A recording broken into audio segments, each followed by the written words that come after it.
Do you enjoy 762? Do you enjoy cock and ball torture? Can your PC not run Escape from Tarkov?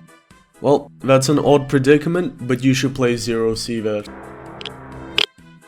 Zero Sievert is an interesting mashup of Escape from Tarkov and the Stalker franchise, in a top-down 2D world that kind of looks like Realm of the Mad God.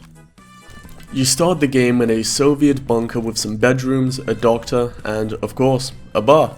And the barkeep offers you a job, and that's how your journey begins. You keep doing tasks for NPCs, and then you get access to more and more factions to do quests for. Doing quests unlocks new maps for you to access, which you travel to by talking to the train conductor. The game is not finished, it's currently in early access on Steam, but it's still a really good time. The game has a lot in common with Escape from Tarkov, things such as weapon modding, the looting and stash system, the ammo types, and so on.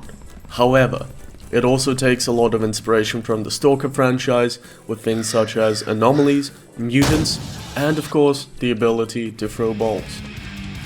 The general gameplay loop is that you gear up and go into a raid. During the raid you can explore, loot, fight enemies including bosses, and complete quests. The quests range from collecting trash, to exploring an abandoned facility, to baiting almost every mutant in a village to you and a few soldiers, and mowing them down in a really cool action set piece. While out on raid, you can run into a wide variety of enemies such as standard Eastern European wildlife and fauna like wolves and bandits, other hunters which are doing their best to survive and earn a living just like yourself, trained soldiers and military, bandit bosses and mutants such as ghouls, giant spiders, and a creature known only as Big.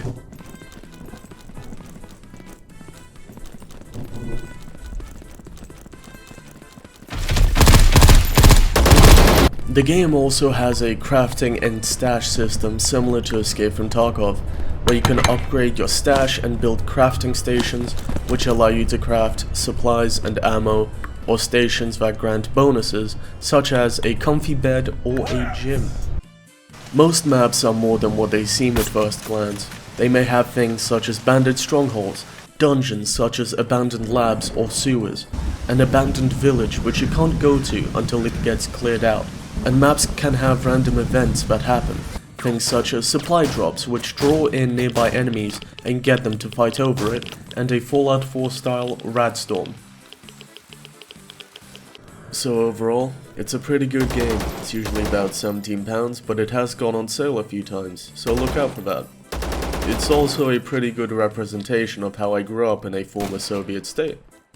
It also affirms my belief that the most efficient way to sustain yourself is by drinking vodka and Red Bull.